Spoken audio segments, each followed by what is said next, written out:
하늘의 문을 여소서. 이곳을 주목하소서.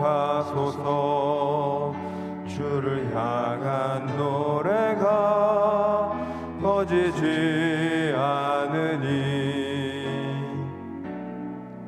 하늘을 열고 오소서. 이곳에 임재하소서.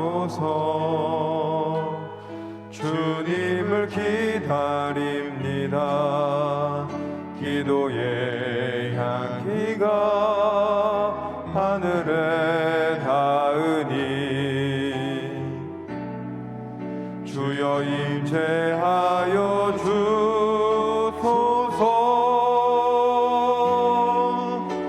이곳에 오셔서 이곳에 앉으소서. 이곳에서 드리는 예배를 받으소서. 주님의 이름만이 오직 주의 이름만 이곳에 있습니다. 여호와의 계획은 영원히 서고 그의 생각은 대대에 이르리로다. 여호와를 자기 하나님으로 삼은 나라 곧 하나님의 기업으로 선택된 백성은 복이 있도다. 아멘. 사도신경으로 우리 흔들리지 않는 신앙을 고백합니다. 전능하사 천지를 만드신 하나님 아버지를 내가 믿사오며 그 외아들 우리 주 예수 그리스도를 믿사오니 이는 성령으로 잉태하사 동정녀 마리아에게 나시고 본디오 빌라도에게 고난을 받으사 십자가에 못 박혀 죽으시고 장사한 지 사흘 만에 죽은 자 가운데서 다시 살아나시며 하늘에 오르사 전능하신 하나님 우편에 앉아 계시다가 저리로서 산자와 죽은 자를 심판하러 오시리라. 성령을 믿사오며 거룩한 공회와 성도가 서로 교통하는 것과 죄를 사하여 주시는 것과 몸이 다시 사는 것과 영원히 사는 것을 믿사옵나이다. 아멘. 찬송가 325장 찬양하겠습니다.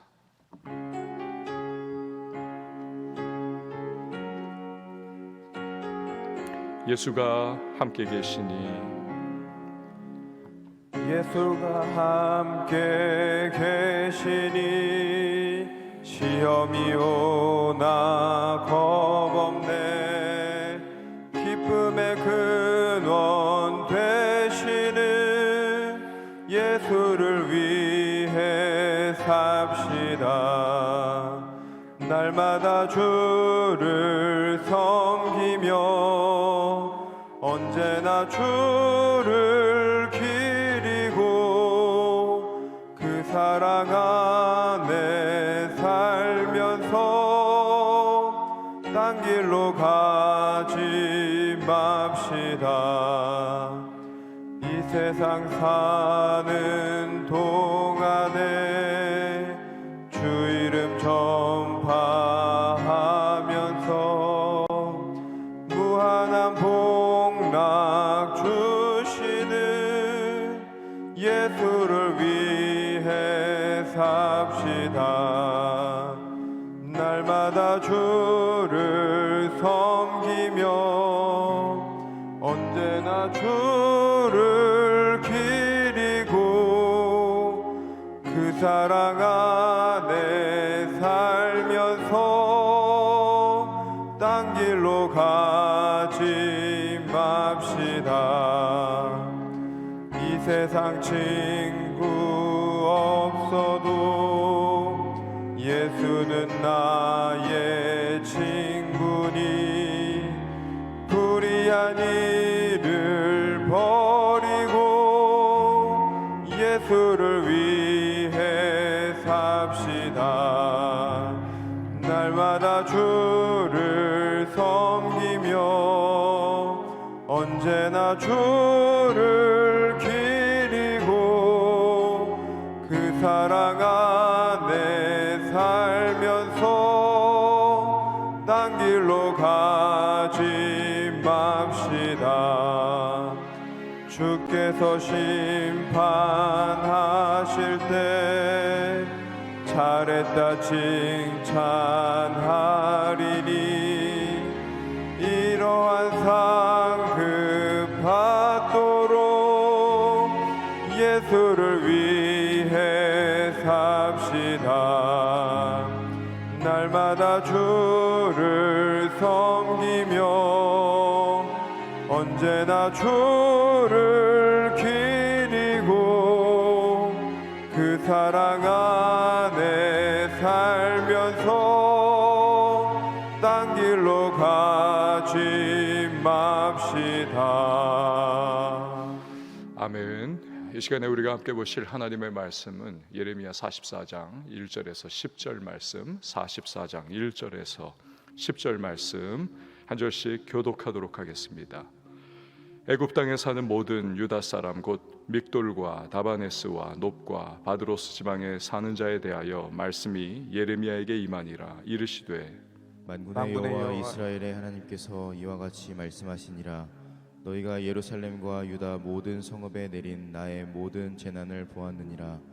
보라, 오늘 그것들이 황무지가 되었고 사는 사람이 없나니 이는 그들이 자기나 너희나 너희 조상들이 알지 못하는 다른 신들에게 나아가 분향하여 섬겨서 나의 노여움을 일으킨 악행으로 말미암음이라. 내가 나의 모든 종 선지자들을 너희에게 보내되 끊임없이 보내어 이르기를 너희는 내가 미워하는 이 가증한 일을 행하지 말라 하였으나 그들이 듣지 아니하며 귀를 기울이지 아니하고 다른 신들에게 여전히 분향하여 그들의 악에서 돌이키지 아니하였으므로 나의 분과 나의 노여움을 쏟아서 유다 성읍들과 예루살렘 거리를 불살랐더니 그것들이 오늘과 같이 폐허와 황무지가 되었느니라. 만군의 하나님 이스라엘의 하나님 여호와께서 이와 같이 말씀하셨느니라. 너희가 어찌하여 큰 악을 행하여 자기 영혼을 해하며 유다 가운데에서 너희의 남자와 여자와 아이와 젖먹는 자를 멸절하여 남은 자가 없게 하려느냐.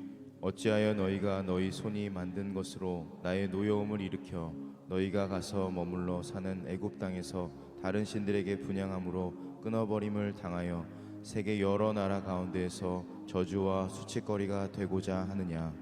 너희가 유다 땅과 예루살렘 거리에서 행한 너희 조상들의 악행과 유다 왕들의 악행과 왕비들의 악행과 너희의 악행과 너희 아내들의 악행을 잊었느냐. 그들이 오늘까지 겸손하지 아니하며 두려워하지도 아니하고 내가 너희와 너희 조상들 앞에 세운 나의 율법과 나의 법규를 지켜 행하지 아니하느니라. 아멘. 기도하시겠습니다. 드린 예물 감사헌금, 일천번제 서헌헌금, 장학헌금, 선교헌금 주님 앞에 봉헌합니다. 주님 감사합니다. 새벽에 우리를 깨우시고 주님의 전을 향하는 마음을 허락하여 주셔서 기도하며 하나님 얼굴 구하게 하시니 참 감사를 드립니다. 사모하는 마음으로 주님을 찾고 주님의 은혜와 응답을 오늘도 구하며 기도할 때에 하늘의 문을 열어주시고 우리의 마음과 심령 속에 성령의 단비가 내리는 이 시간이 되게 하여 주옵소서. 전능하신 주님을 날마다 앙모하며 살게 하시고 세상의 유혹과 시험 속에 휘둘리지 않게 하시며 믿음의 반석 위에 두 발을 굳게 내디디고 서서 날마다 하나님 인도하시는 그 한 걸음 한 걸음 믿음의 발걸음으로 우리 감당해 나가는 주님의 사람들이 되게 하여 주옵소서. 말씀의 길에 축복이 있고 기도하는 자에게 하나님의 응답이 있고 주님의 은혜를 구하는 자에게 때를 따라 돕는 그 은혜로 늘 함께 하시는 주님이심을 믿습니다. 오늘도 세상의 여러 가지 환난과 들려오는 소식들과 환경 속에 우리들 침몰하거나 주저앉지 않게 하시며 우리 하나님의 은혜 가운데에 기도의 힘을 얻어 오늘 이 하루를 힘차게 전진하는 주님의 사람들이 되게 하여 주옵소서. 말씀 속에 하나님의 세미한 음성 듣고 응답을 받게 하시고 말씀 붙잡고 기도하며 나갈 때에 우리 하나님의 성령의 기름 부으심으로 충만케 하여 주시옵소서. 드린 예물들이 있습니다. 기도의 제목들을 담아 주님 앞에 예물을 준비하여 봉헌하오니 연락하시고 하늘의 신령한 은혜와 땅의 기름진 복을 더하시며 거룩한 부자로 살게 하시고 예물이 사용되는 곳곳마다 주의 역사가 드러나는 은총의 통로가 되게 하여 주옵소서. 오늘도 섬기는 반주자에게 주의 평강과 주님의 도우시는 능력의 손으로 붙들어 주시고 그 모든 범사가 복되며 기도의 풍성한 응답 누리게 하여 주시옵소서. 오늘도 범사를 주님 앞에 맡겨드립니다. 이후의 모든 시간을 성령께서 인도해 주시기를 원하며 예수님의 이름으로 기도합니다. 아멘. 우리가 역사를 보면요, 전염병이 인류의 삶을 송두리째 또 역사를 바꿔놓기도 합니다. 제르 다이아몬드 박사님이라고 하는 분이 쓰신 총균쇠라고 하는 책이 있습니다. 잉카 제국을 전멸을 시키고 미국의 인디안들을 거의 전멸을 시켰던 그러한 것은 군대라든지 서양의 무력이 결코 아니었습니다. 바로 눈에 보이지 않는 균이었던 것입니다. 잉카 제국에 들어간 스페인 군대는 사실 한 150명이었던가요? 그 정도밖에 되지 않았습니다. 그런데 잉카 제국 수천만 명이 그냥 완전히 전멸을 해버린 겁니다. 왠가 이 서양의 군인들의 몸에 붙어 있었던 균이 함께 따라 들어간 겁니다. 그러니까 외부 세계와 완전히 단절되어 살고 있던 이 잉카 사람들에게는 이 균이 전혀 새로운 겁니다. 그러니까 면역이 아예 없어요. 단기간에 전염병이 돌면서 제국이 완전히 멸망을 해버렸던 겁니다. 미국의 인디언 역시도 마찬가지입니다.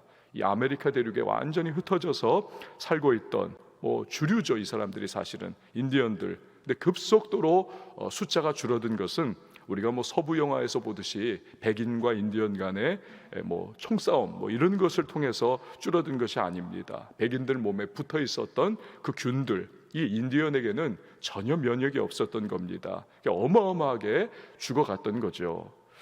여러분, 스페인 독감 굉장히 유명하지 않습니까? 인류 역사상 패스트와 함께 더불어서 가장 많은 사람을 죽인 전염병 중에 하나입니다. 그런데 이 독감이 한 일을 한번 보세요. 1차 세계대전이 끝나고 승전국인 영국과 프랑스가 전쟁이 일어났으니까 경제가 완전히 무너지고 빚더미에 앉았습니다. 이걸 어떻게 처리를 해야 되는가? 패전국인 독일에게 이 영국과 프랑스가 전쟁 배상금을 막대하게 물어낼 것을 요구를 했습니다. 원래 미국의 우드로우 윌슨 대통령을 이걸 극구 반대를 했습니다. 그럼 반발이 일어날 것이다. 그렇게 하면 안 된다. 근데 이 윌슨 대통령이 스페인 독감에 옮아버린 것입니다. 그래가지고 이걸 끝까지 막지를 못했습니다. 그러니까 전쟁 배상금을 갚느라고 독일 국민들이 허리가 그냥 휘어지는 그런 상황이 됐던 것이죠. 그러니까 불만이 쌓입니다.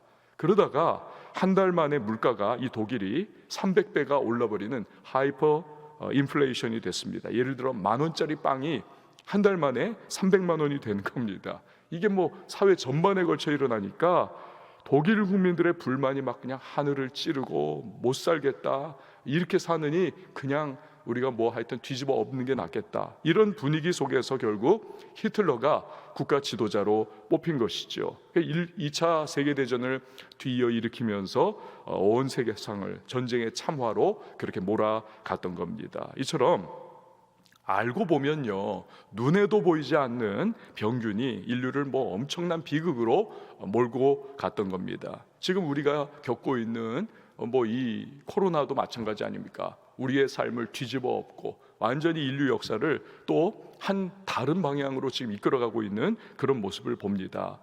그런데 균 중에서 가장 참혹하고 가장 강력하면서도 이건 완전히 방법이 없는 균이 무엇일까요?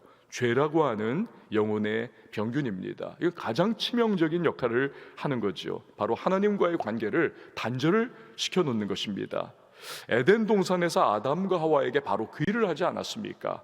죄는 하나님과의 관계를 완전히 단절시킵니다. 저주와 죽음을 가져오는 것입니다. 이 죄라고 하는 병균은 인류에게 키엘 케골이 말했던 것처럼 죽음에 이르는 병, 이걸 가져왔던 거지요. 그러니까 영원하면서도 가장 심각한 후유증을 유발하게 했던 것입니다. 오늘 본문에 보면 이 죄가 일으키는 끔찍한 악영향을 우리에게 보여주고 있습니다. 1절 말씀을 한번 보시기를 바랍니다.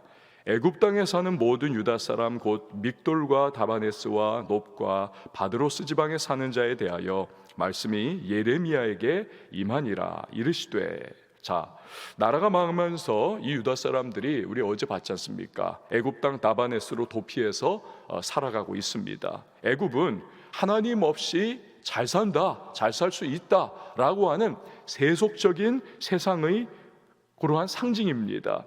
그래서 하나님은 과거로부터 한결같이 절대로 너희는 애굽으로 내려가지 말라고 하셨습니다. 내가 너희의 안전지대가 되어주겠다, 하나님 말씀하십니다. 그러나 이 사람들은 나일강 삼각주가 가져다주는 풍요로움을 그들은 동경하는 거죠. 이 애굽을 안전지대로 삼고자 그리로 내려가는 것입니다. 일단 다바네스에 정착해서 그래도 이제 살만하게 되니까, 여유가 생기니까 어떻습니까? 퍼져나가는 거죠. 시간이 흐르니까 점점 다른 도시로도 퍼져나가서 그 우리가 읽었던 나머지 다바네스 외에 3개의 도시로도 들어간 겁니다. 믹돌과 놉과 바드로스 지방이죠.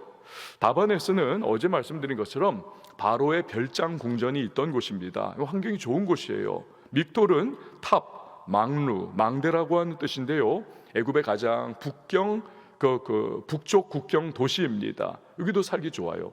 노비라고 하는 땅은 당시 애굽의 수도였습니다. 이 당시에, 지금은 멤피스라고 하는 곳입니다.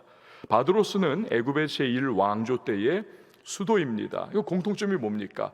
살기 좋은 곳으로 이렇게 흩어져서 가더라는 겁니다. 그러니까 애굽에 내려간 유다인들은 이런 곳에서 안락함과 편안함에 점점 도취해서 빠져들어가고 있던 것이죠. 그런데 이처럼 망해버린 조국 유다 나라의 엉망진창인 상황과는 전혀 상관없는 이 애굽 땅의 풍요로움을 맛보며 살아가는 이 유다인들에게는 심각한 문제가 생겨났던 것입니다. 일단 애굽에 내려가지 말라고 하신 말씀에 불순종한 것 자체가 큰 문제로 바닥을 깔고 있는 것이죠. 이것은 아까도 말씀드렸듯이 진정한 안전지대이신 하나님이 아닌 세상을 나는 이제는 의지하며 그렇게 살겠다, 아주 불신앙의 발로인 것입니다. 이런 죄의 병균이 그들에게 스며들어 오니까 그 죄의 균이 망가져버린 그들의 영혼 안에서 그냥 확 하고 번져나가서 이 전염성이 엄청나지 않습니까? 죄의 균이 급속도로 퍼져버리는 겁니다. 그래서 그들은 하나님을 아예 그냥 등져버리고 애굽의 우상 숭배에 깊이 빠져버립니다. 그게 절을 건너뛰어 가지고 7절에서 8절 말씀이에요. 한번 7절에서 8절 말씀 보시기를 바랍니다. 만군의 하나님 이스라엘의 하나님 여호와께서 이와 같이 말씀하셨느니라. 너희가 어찌하여 큰 악을 행하여 자기 영혼을 해하며 유다 가운데서 너희의 남자와 여자와 아이와 젖먹는 자를 멸절하여 남은 자가 없게 하려느냐. 어찌하여, 그 이유가 여기 나와요. 너희가 너희 손이 만든 것으로 나의 노여움을 일으켜 너희가 가서 머물러 사는 애굽 땅에서 다른 신들에게 분향함으로 끊어버림을 당하여 세계 여러 나라 가운데서 저주와 수치거리가 되고자 하느냐. 여러분, 이것이 바로 하나님께서 애굽에 그렇게도 내려가지 말라고 과거로부터 이 말씀하신 근본적인 이유입니다. 사람은 뭐에 이끌려 삽니까? 보는 것에 이끌려 삽니다. 들리는 것에 이끌려 살고요, 손에 감각되는 것에 의해서 민감하게 반응하며 삽니다. 과거 가나안 땅에서도 그러지 않았습니까? 가나안 땅 들어갔습니다. 광야 40년 후에 들어가서 이제는 농사를 짓고 살아야 하는데 농경기법 몰라요. 그런데 이스라엘이 보니까 가나안 원주민들은 너무너무 익숙한 겁니다. 뭐 사는 게 그거니까. 그들의 능숙한 농경기법을 따라서 하다 보니까 결국 어디까지 따라가느냐? 그들이 섬기는 바알과 아세라 숭배, 농업의 신들입니다. 이걸 따라 섬기더라는 겁니다. 그 죄악을 결코 버리지 못하고 끝까지 선지자들이 돌아오라 하나님 메시지 전에도 불순종하면서 우상 숭배하다가 결국 유다 나라까지 역사가 거슬러 내려가면서 망하지 않습니까? 바벨론에게. 그런데 마찬가지로 지금 애굽의 풍요로운 문화 속에서 그렇게 파묻혀 살면 반드시 어리석은 인간들은 애굽인들이 섬기는 우상을 부럽게 여기면서 우상 숭배에 빠져 들어갈 것입니다. 그러니까 하나님이 그것을 막기 위해 그렇게도 애굽에 내려가지 말라. 근데 지금 바로 그 일이 그대로 이루어지고 있는 겁니다.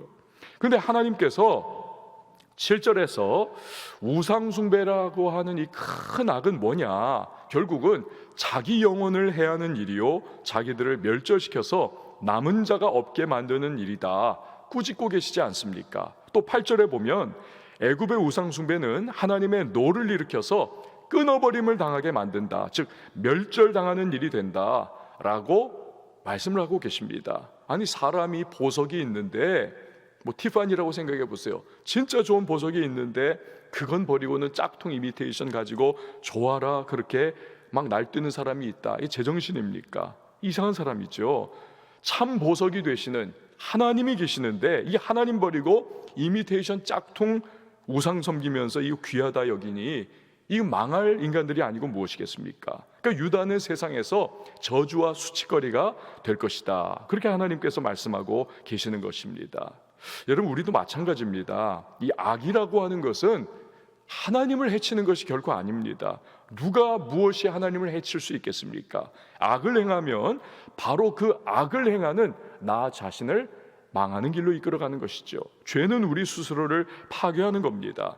하나님의 모든 축복에서 우리를 스스로 물러나게 만들어버리죠. 하나님의 보호와 그분의 자비와 그분의 긍휼, 그분의 사랑, 헤세드죠. 이걸 누리지 못하게 하는 겁니다. 마치 누에가 자기 입에서 실을 뽑아가지고는 그 뽑은 실로 자기의 몸을 뺑뺑 둘러가지고 그 안에 쏙 들어가 버리는 것과 마찬가지로 죄는 우리 스스로를 저주와 낭패와 죽음으로 그렇게 스스로 몰아가는 것입니다. 이 죄라고 하는 병균은 모든 것을 다 파괴해버리지 않습니까? 하나님의 축복도 파괴하고 우리의 평강도 파괴하고 영적인 건강도, 인간관계도, 사명도, 활력도, 패기도 다 파괴해버립니다. 교회와 성도의 가능성과 능력도 죄는 다 파괴해버립니다. 가정에 죄가 들어가면 가정이 눈물골짜기가 되죠. 교회에 죄가 들어가 버리면 그리스도의 몸된 교회가 파괴되고 분열됩니다. 성령에 막 불타오르던 불꽃이 확 일순간에 꺼져버립니다.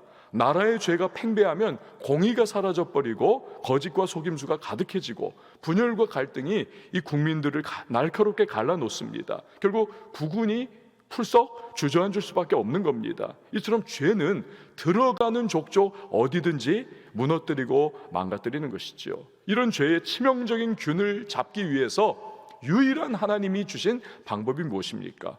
회개입니다. 회개하는 것입니다. 그리고 죄된 삶에서 이제는 주님이 원하시는 삶으로 돌이켜야 하는 거죠. 그럴 때 죄의 능력을 무력화시켜버리는 예수 보혈의 백신이 우리를 살리는 것입니다. 복된 소식은 무엇입니까? 죄로 인한 그 어떠한 중증 상태가 됐다 할지라도 회개하고 돌이키면서 예수의 보혈의 백신이 내 안에 들어오면 그 사람은 반드시 다시 살아납니다. 반드시 회복되는 것입니다. 새로운 생명력이 솟아나는 것입니다. 여러분, 이거 믿으십니까? 반드시 이런 역사가 나타나요. 그리고 나서 할 일이 무엇입니까? 그 이후에 이제 하나님 말씀 붙잡고 그 길을 걸어가야 되는 것이죠.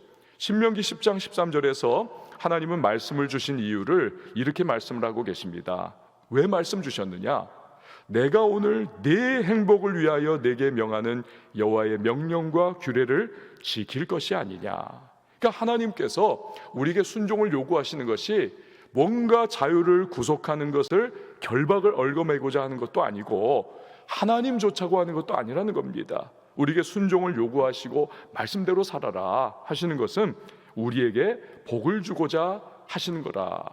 그걸 말씀하고 계시는 거예요. 그래서 상상을 해봤습니다. 아빠가 생각나요. 곰인형 큰 거를 뒤에다 이렇게 숨기고 그 애한테 막 뛰어오는 애한테 아빠한테 한번 뽀뽀해봐 그러는 거예요. 그 뽀뽀 한번 해주면 팔 가득히 그 푸근한 곰인형을 안게 되는 거죠. 이 뭐 비유가 좀 나이브하긴 하지만 어쨌든 하나님은 말씀 순종을 통해 가지고 우리에게 은혜와 축복을 주시기를 원하신다. 이 하나님의 마음이라는 것입니다. 여러분, 오늘 기도 가운데 성령께서 어떤 죄에 대한 찔림을 내게 주신다.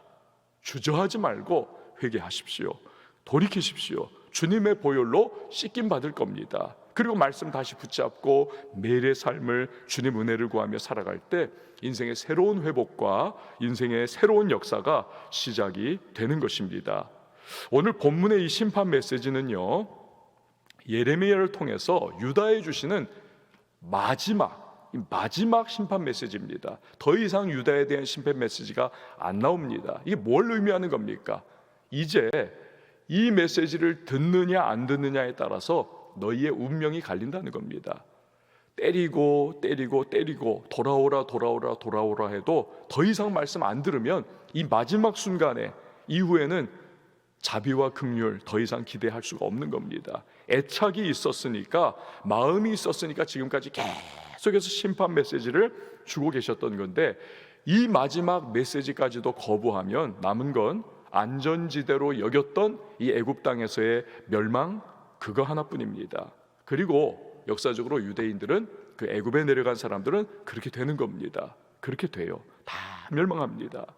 하나님은 이들이 지금 벌이고 있는 애굽에서의 우상 숭배, 이 타락에 대한 심판 메시지를 지금 주시려고, 그들이 떠나온 유다 땅에서 그 유다 땅에서 우상 숭배가 팽배했다가 일어난 일이 무엇이냐, 이걸 상기를 시켜 주십니다. 어떤 일이 일어났나요? 2절에서 6절 말씀을 보시기를 바랍니다. 2절에서 6절 말씀 보면, 만군의 여호와 이스라엘의 하나님께서 이와 같이 말씀하시니라. 너희가 예루살렘과 유다 모든 성읍에 내린 나의 모든 재난을 보았느니라. 보라, 오늘 그것들이 황무지가 되었고 사는 사람이 없나니, 이는 그들이 자기나 너희나 너희 조상들이 알지 못하는 다른 신들에게 나아가 분향하여 섬겨서 나의 노여움을 일으킨 악행으로 말미암음이라. 내가 나의 모든 종 선지자들을 너희에게 보내되 끊임없이 보내어 이르기를, 너희는 내가 미워하는 이 가증한 일을 행하지 말라 하였으나 그들이 듣지 아니하며 귀를 기울이지 아니하고 다른 신들에게 여전히 분향하여 그들의 악에서 돌이키지 아니하였으므로 나의 분과 나의 노여움을 쏟아서 유다 성읍들과 예루살렘 거리를 불살랐더니 그것들이 오늘과 같이 폐허와 황무지가 되었느니라. 아멘. 2절에서 하나님은 이들 애굽에 사는 유다인들이 과거 유다와 예루살렘에 내린 하나님의 모든 심판, 재난을 이미 보지 않았느냐? 봤다라고 말씀을 하십니다. 봤으면 뭡니까? 똑같은 일은 하지 말아야 하지 않겠습니까? 그런데 이들은 그 심판과 멸망을 반면교사 삼지 않더라는 것입니다. 똑같은 일을 하더라는 것입니다. 그러니까 망할 인간들의 특징은 무엇입니까? 똑같은 길을 알면서도 그 길을 걸어가는 겁니다. 담뱃값 거기에 폐암, 구강암 사진이 그냥 끔찍하게 붙어 있어도 꼭 그것을 사가지고는 그거 담배 피우면서 자기도 폐암과 구강암의 길을 걸어 빠져들어가는 그 어리석은 인간들처럼 군다는 겁니다. 어리석은 거죠. 그냥 하나님이 얼마나 가슴이 막 그냥 메어지고 답답하고 힘드시겠습니까? 그것도 3절에 나오듯이 자기들이 알지 못하는 다른 신들을 섬기면서 망하고 있는 거예요. 이미 너무나 분명하게 자신을 알려주시고 계시해 주시고 복과 은혜를 주시는 하나님을 버려버리고는 알지도 못하는 목석의 거짓 신들을 섬긴다고 막 엉뚱한 짓을 하니까 이 하나님이 막 그냥 속이 터지는 거죠. 그러니 선지자들을 보내시고 또 보내시고 또 보내시고, 그러다 나중에는 결국에는 할 수 없이 심판을 하실 수밖에 없는 겁니다. 아니, 사실은 자기들이 심판을 불러 일으키는 것이지요. 솔로몬이 왕이 됐을 때에 1,000번째 드리지 않습니까? 어떤 복을 주랴? 꿈에 말씀하시니까 듣는 마음을 주세요. 듣는 마음을 주세요. 재판해야 하는데 저는 어리고 미숙해서 잘 모르겠습니다. 그러자 하나님께서 듣는 마음을 주십니다. 그 듣는 마음에서 지혜가 오는 것입니다. 그리고 하나님을 듣는 마음은 궁극적으로 하나님을 경외하는 마음일 때에 하나님의 말씀이 들리는 것입니다. 경외하는 마음. 문제는 이들 유다인들은 5절에서 말씀하셨듯이 하나님 말씀을 듣지를 않습니다. 귀 기울이지를 않습니다. 그러니 패망의 길에서 돌이킬 영적 지혜도 없는 것이죠. 듣는 마음이 없으니까 지혜가 없어요. 망하는 겁니다. 그리고 이 모든 것은 바로 무엇에서 비롯하는가? 하나님을 경외하는 마음이 없는 것에서 비롯하는 겁니다. 하나님을 경외함. 하나님을 경외하는 것이 지혜의 근본이라고 하지 않습니까? 안 되는 거예요. 저와 여러분에게 하나님을 경외하는 마음이 가득하기를 바랍니다. 그럴 때 우리는 듣는 마음을 가질 수 있고요, 그럴 때 하나님이 주시는 거룩한 영적 지혜가 임합니다. 그래서 피해야 할 길을 피할 수가 있고, 버려야 할 일을 버릴 수가 있고, 바른 선택도 바른 결정도 할 수가 있고, 결국 복된 인생길 살아갈 수가 있는 것이죠. 마지막으로 9절에서 10절 말씀 보시기를 바랍니다. 9절에서 10절 말씀입니다. 너희가 유다 땅과 예루살렘 거리에서 행한 너희 조상들의 악행과 유다 왕들의 악행과 왕비들의 악행과 너희의 악행과 너희 아내들의 악행을 잊었느냐? 그들이 오늘까지 겸손하지 아니하며 두려워하지도 아니하고 내가 너희와 너희 조상들 앞에 세운 나의 율법과 나의 법규를 지켜 행하지 아니하느니라. 아멘. 하나님은 유다인들이 전에 고국에서 행한 그 모든 악행을 잊은 것이 문제다. 잊은 것이 문제다. 잊으니까 똑같이 애굽 땅에서 또 그 짓을 하는 겁니다. 언젠가 신문에서 조훈현 구단이 그 바둑 두는 분인데 인터뷰 기사한 것을 봤습니다. 바둑 두다 보면 패할 때가 있지 않습니까? 근데 마음이 그때면 너무너무 괴롭고 쓰리다는 겁니다. 하지만 그 승자와 패자가 전부 함께 또 그냥 그 자리에 계속 앉아가지고 복기를 한다는 거예요. 복기를. 그 복귀하는 과정이 여러분 어떻겠습니까? 내가 패배한 그 과정을 하나하나 곱씹어가면서 왜 패배했나, 어떤 경로를 통해서 패배했나, 이거 알아보는 거니까 이건요 진짜 고통스러운 거죠. 쓰리다는 겁니다. 기자가 물었습니다. 복귀하면 너무 힘들지 않습니까? 그러자 대답을 해요. 예, 힘듭니다. 그러나 복귀를 해야 발전이 있습니다. 복귀를 해야 저를 꺾었던 그분을 제가 다음에 꺾을 수 있는 지식을 얻을 수 있습니다. 방법을 알 수가 있습니다. 여러분, 왜 내가 징계를 받았나, 왜 심판을 받았나, 이것도 우리가 복귀를 해야만 합니다. 그래야 그 똑같은 죄를 우리가 피할 수 있고 승리할 수가 있는 거죠. 그 큐티의 말씀 묵상의 유익인 것입니다. 복귀하는 겁니다. 어제의 나의 삶을 오늘 복귀해 보면서 말씀 앞에 그 진리의 기준 앞에 비추어 보면서 나를 다시 돌이키는 그 과정, 이 큐티의 축복인 겁니다. 그래서 점점 주님이 복 주시는 길을 걸어 나가는 것, 그게 하나님 말씀 묵상의 축복인 거죠.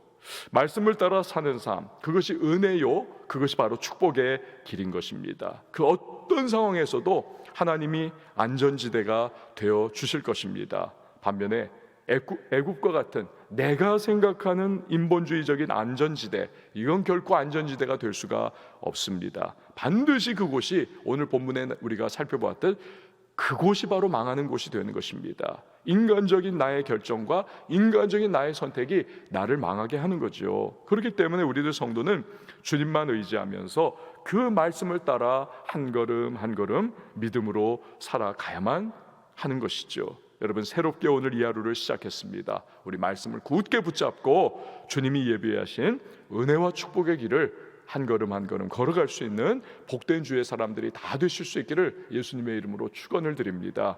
우리 함께 찬양하시고 기도하도록 하겠습니다. 주가 일하시네.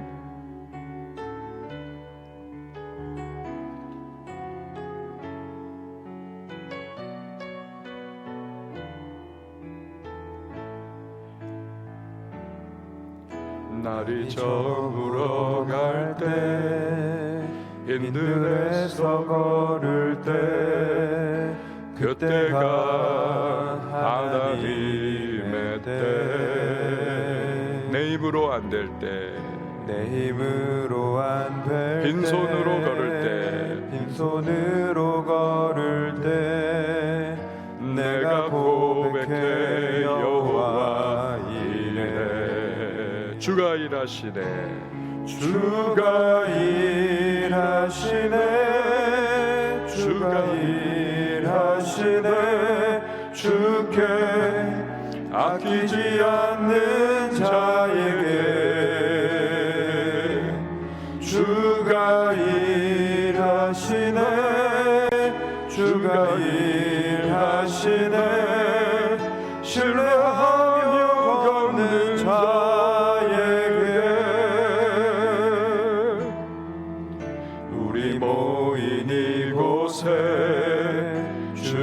함께 계시네 누리네 아버지 은혜 적은 떡과 물고기 내 모든 걸 드릴 때 모두 고백해 여호와 이래 주가 일하시네 주가 일하시네 주가 일하시네 주께 아끼지 않는 자에게 주가 일하시네 주가 일하시네 신뢰하며 걷는 자에게 주가 일하시네 주가 일하시네 주가 일하시네 주께 아끼지 않는 자에게 주가 일하시네 주가 일하시네 신뢰하며 걷는 자에게. 여러분 이 시간에 기도하며 나갈 때에 말씀의 길이 은혜의 길이요 축복입니다. 하나님께서만 우리의 진정한 안전지대가 되어주십니다.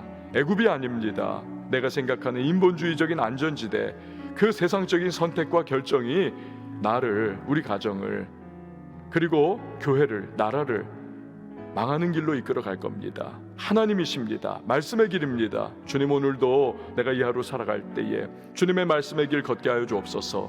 모든 선택과 결정 순간순간마다 진리의 말씀을 기준으로 하나님이 과연 무엇을 기뻐하실까, 그것을 기준으로 삼아서 그렇게 나아가는 자 될 수 있도록 도우시고, 그러한 발걸음 속에 주님의 은혜를 베푸시고 헤세드, 인자와 진리와 사랑을 공급해 주셔서 오늘도 하나님 승리하며 간증의 주인공 될 수 있도록, 막혀있는 인생 열어주시고 하나님 무너져 있는 삶 주께서 회복시켜 주시는 그 은혜를 경험하는 자 될 수 있도록 도와달라고 우리 기도해야 하겠습니다. 무엇보다도 우리 성령의 충만함을 우리 구하십시다. 그 기름 부으심 가운데 오늘도 담대하게 믿음의 발걸음 떼어나갈 수 있도록 주여 도와달라고, 또 여러분의 가정에 개인의 기도의 제목을 주님 앞에 올려드릴 때 교회를 위해서 기도해 주시고, 이 시대를 위해서 기도해 주시고, 나라를 위해서 기도해 주시고요, 우리 선교사님들과 북녘 땅 우리 지하교회 교인들 주님의 평강과 은혜로 함께 해주시기를 이 시간 우리 각 가정에서도 한번 두 손을 높이 올려드리고 우리 주님의 이름 한번 외치고 통성으로 기도합니다. 주여